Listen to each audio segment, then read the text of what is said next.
खेत से जुड़ा हुआ हूं। हर एक के दुख सुख में, गमी खुशी में, गांव गांव में हांडना फिरना मेरी आदत रही है। लेकिन 2005 में जब हमारी सरकार चली गई थी, कांग्रेस पार्टी की सरकार ने एक साजिश और षड्यंत्र करके मुझे 10 साल के लिए जेल भिजवा दिया था।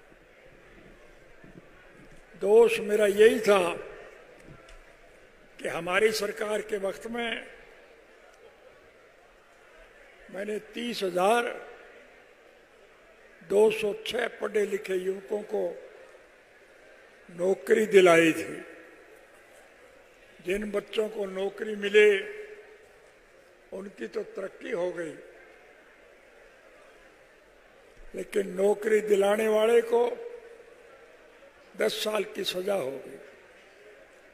और फिर एक दुष्प्रचार फैलाया कि अब चौटाला तो जेल में मरेगा और इंडियन नेशनल लोकदल पार्टी समाप्त हो जाएगी।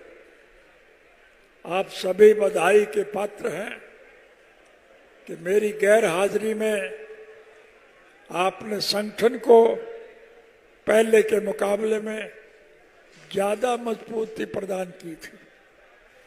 ये बात आप और हम नहीं कह रहे हैं, समूचे देश के राजनीतिक पार्टियों के अग्रणी नेता इस बात की सराहना करते हैं कि संगठनात्मक दृष्टि से आज इंडियन नेशनल लोकदल पार्टी का कोई मुकाबला नहीं। परिस्थितियां बदल रही हैं, हालात आपके पक्ष में जा रहे हैं। अब ज्यादा लंबा समय आपको इंतजार नहीं करना पड़ेगा।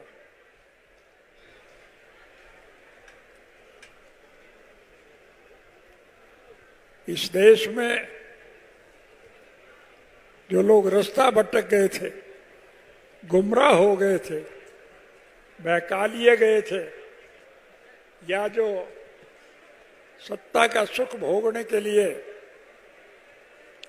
विभिन्न राजनीतिक पार्टियों को छोड़कर सत्ता पक्ष में चले गए थे, आज वो पछता रहे हैं।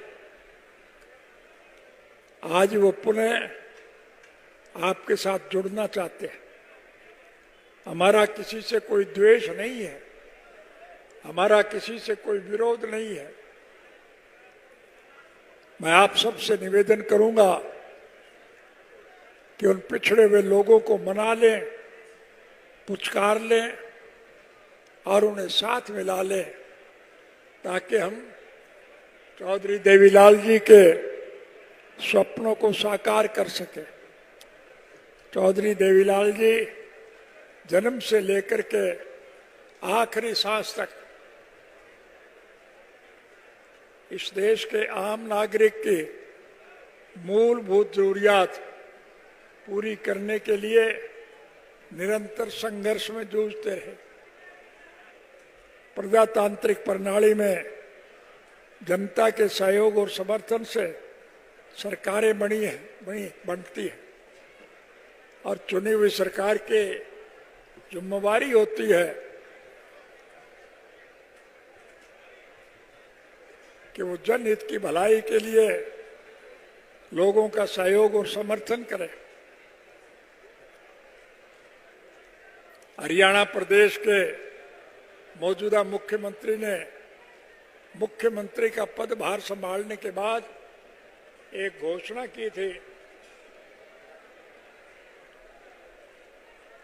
कि हरियाणा में जिस किसी भाई को किसी प्रकार की कोई तकलीफ हो तो चंडीगढ़ मेरी कोठी पर आए, मैं उसकी हर मुश्किल को हल करूंगा, उन्हें ज्यादा से ज्यादा सुविधा प्रदान करूंगा। मैंने ये बात नोट कर ली। मुझे एक दफा चंडीगढ़ जाने का अवसर मिला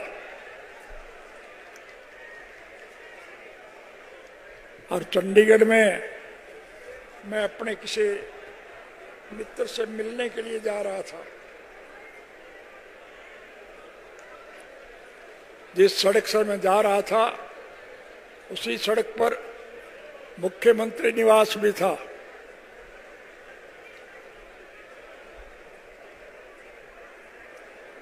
मुझे वो याद आ गया और मैंने सरकार बनने के बाद पहली कलम से एक घोषणा की कि अब आपको सरकार के पास नहीं जाना पड़ेगा, बल्कि सरकार आपके पास आएगी। प्रजातांत्रिक प्रणाली में जनता के सहयोग और समर्थन से सरकारें बनती है और फिर चुनी हुई सरकार की जिम्मेवारी होती है कि वो जनहित के कामों में रुचि ले। और कोई निकम्मी सरकार अगर ये सब करने में समर्थ ना हो तो फिर उस सरकार को बदल देना चाहिए। आपके सहयोग और समर्थन से जब हमारी सरकार बनी तो मैंने पहली कलम से एक फैसला लिया कि अब लोगों को सरकार के पास नहीं जाना पड़ेगा, बल्कि सरकार स्वयं आपके पास आएगी। और हमने एक कानून बनाया कि अब लोगों को अगर कोई कठिनाई होगी तो लोग सरकार के पास नहीं, लोगों के पास जाएंगे और लोगों की शिकायतें दूर करेंगे। ये मेरे कहने की आवश्यकता नहीं, आप समूचे देश के लोग बैठे। मुख्यमंत्री का पदभार संभालने के बाद मैं जब भी किसी गांव में जाता था, सरकार आपके द्वार कार्यक्रम के तहत गांव के लोगों की दिक्कत और कठिनाइयों को दूर करता था। आप सारे लोग बैठे हैं, क्या आपके गांव में मैं आया था कि नहीं आया था? और आपने जो मांग रखे वो सारी आपकी मानी गई कि नहीं मानी गई? मैं आपके फिर वायदा करता हूं, राज बनाना तो आपका काम, लेकिन सरकार बनने के बाद आपको कोई दिक्कत नहीं होगी, आपको सारी सुविधाएं मिलेंगी। हमारी सरकार बनने के बाद जो सड़कें हमारे वक्त में बनी थी वो टूट गई, उनकी मरम्मत ये सरकार नहीं कर पाई। हम उन सड़कों की मरम्मत करेंगे और नई सड़कें और बनाएंगे। बेमौसमी बारिश की वजह से फसलों का जो नुकसान हुआ है उसकी भरपाई ये सरकार नहीं कर पाएगी। मैं आपसे वायदा करता हूं कि हमारी सरकार बनने के बाद आपकी फसल का ज्यादा से ज्यादा मुआवजा हम देंगे। इस लुटेरी सरकार ने लोगों की जेब पर डाका डालने के लिए स्वर्गीय चौधरी देवीलाल जी के द्वारा जो सम्मानित वृद्धावस्था पेंशन मुकर की थी, उस पेंशन को भी काटने का काम किया। हमारी सरकार बनने के बाद हम उन बूढ़ों की कटी हुई पेंशन का पैसा मैं ब्याज के उनके घर भिजवाएंगे। बूढ़े बुजुर्गों को 7,500 रुपये माहवार वृद्धावस्था पेंशन देंगे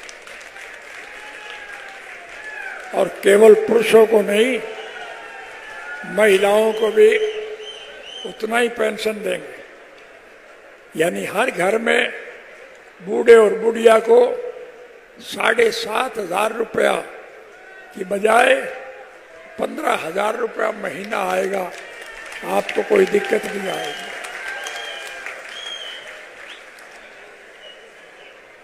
आजकल महिलाओं को दिक्कत आती है खाना बनाने के लिए। रसोई घर में गैस के सिलेंडर रोज महंगे हो रहे। हमारी सरकार बनने के बाद हर घर में हर महीने 1 सिलेंडर और 1100 रुपये मुफ्त भिजवाने का काम करें।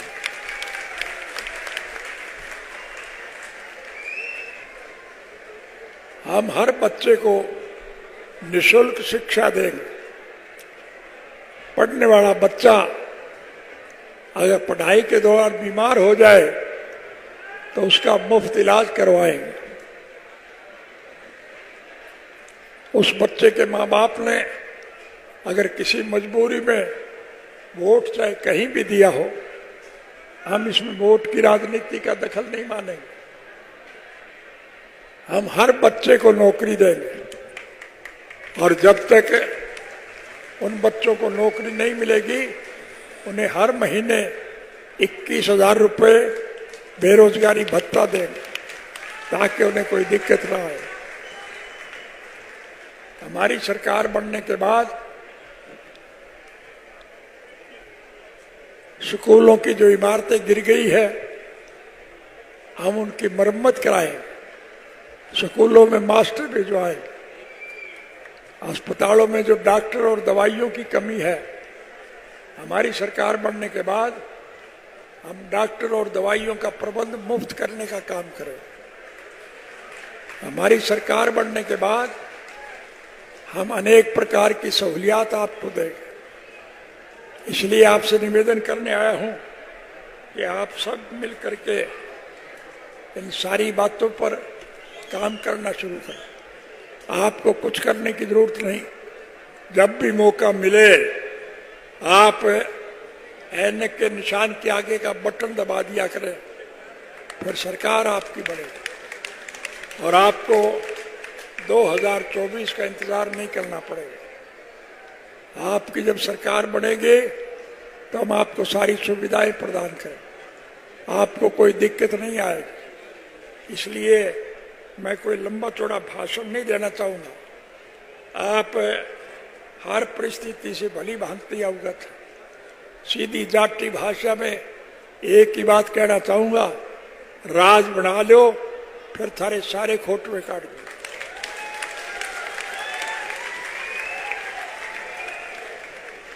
आपको मेरे कहे पर यकीन है तो फिर मैं आपसे वायदा करता हूं कि आपको सारी सहूलियात हम मुहैया करेंगे। मैं सिर्फ आज तो आपसे मिलने आया हूं, मेरा कोई व्यक्तिगत स्वार्थ नहीं है, मेरा कोई राजनीतिक स्वार्थ नहीं है। हम तो स्वर्गीय चौधरी देवीलाल जी के स्वप्न साकार करने के पक्षधर हैं। इसलिए आपसे विनम्र निवेदन कर रहा हूं कि आप रैली तो क्या मेरी सब कुछ आवाज पर न्यौछावर कर दें और करने को तैयार रहते हैं।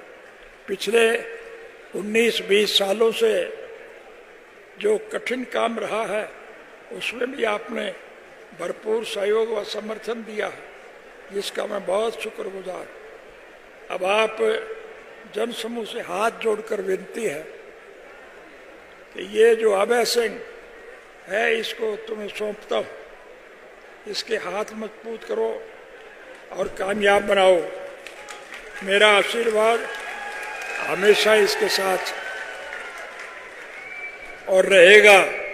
ये किसी भी प्रकार की गलती अगर करेगा तो मैं इसके कान खींच दूंगा।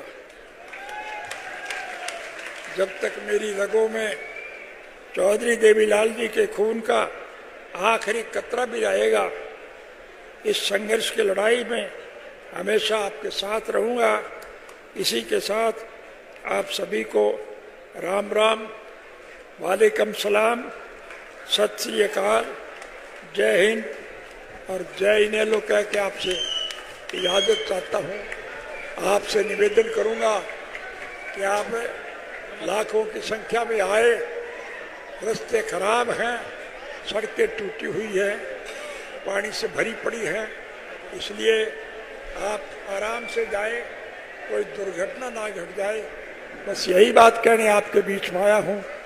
आपने मेरा जो साथ दिया मैं इसके लिए आपका आभार व्यक्त करता हूँ और आपको वायदा देता हूँ कि आपके हर दुख सुख में आपके साथ रहूंगा, आपको हर प्रकार की सहूलियत प्रदान करूंगा। पत्रकार और छायाकार साथियों से भी खास तौर से निवेदन करूंगा कि इन सारे हालात को अपनी कलम से छाप करके लोगों के पास भिजवाएं, ताकि लोग इन परिस्थितियों का मुकाबला कर सके। आप सबका बहुत बहुत धन्यवाद।